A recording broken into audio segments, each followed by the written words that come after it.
ብዙ ወጪ።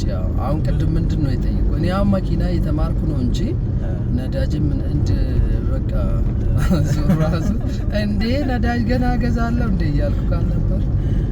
እስቲ በዛች ድምጽ በላት እስቲ። አዎ እንግዲህ መኪና መማር ነዳጅ መቅዳትም አለ። ከኋላ የምትመጣው ለምንድን ነው የምታበራው? ፍሬቻ ሀዛርድ ነው። ለምን ደገፋል ገና ቀኝ ፍሬቻ ናብራና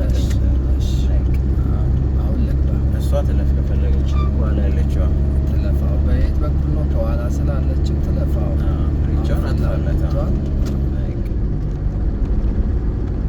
ድንጋይ ነው ይሄ ታዲያ ወደዚህ አድርጋ በመሀል ልክ ነኝ። ብራቮ። አዎ አለፈች። አሁን እዛ ጋር ምን ሆኖ ነዳጅ ነዳጅ ጨርሰው እየደፉ ነው። እንክፋላቸው በዚህ መኪና ደገፍ ላድርገው ላግዝህ እኮ ነው ላለው።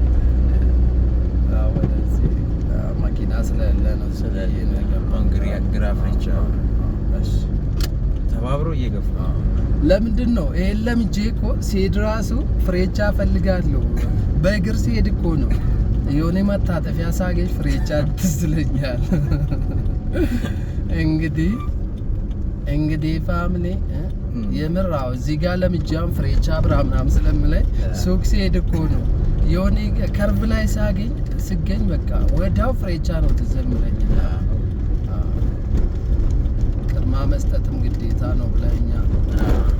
አሁን ባለፈው ሱቅ ሄጄ ምን ቢሆን ጥሩ ነው ገና እኮ ነው መጣውና ቅድማ እሱ ኤግዛምን ኧረ አንተ ምን ችግር አለው? እኔ አይደል የምመዝንልህ ስለ አይ ቅድማ ስክ ተብለናል አስተማሪ ብሏል። ስንተኛ ቀን ነው ዛሬ? ዛሬ 4ኛ ቀን። በ4 ቀን አሁን ራስህን ችለህ መንዳት ትችላለህ።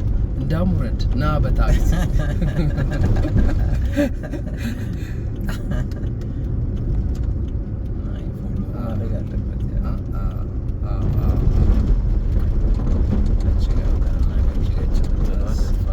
ግን ሁሉም ሰው አስተማሪ ነው ማለት ይከብደኛል። እንዴት መሰለህ የምሬን የምነግርህ ነገር ማለት ነው። ለምሳሌ አንድ ሰው ስፖርተኛ መሆንና የስፖርት አሰልጣኝ መሆን ይለያያል። ልክ እንደዛው ሹፌር መሆንና ማስተማር ይለያያል። አንዳንዱን ሹፌርና በጣም ይችላል ማስተማር ላይ ለሰው ግን መስጠት የማይችላል። እኔ ደግሞ እችላለሁ በጣም መስጠት እችላለሁ። የምሬን ነው። በፊትም ተቋማት ለመሳስተም በጣም አቴንድ ያደርጋሉ በጣም ብዙ ሰዎች ማለት ነው ክላስ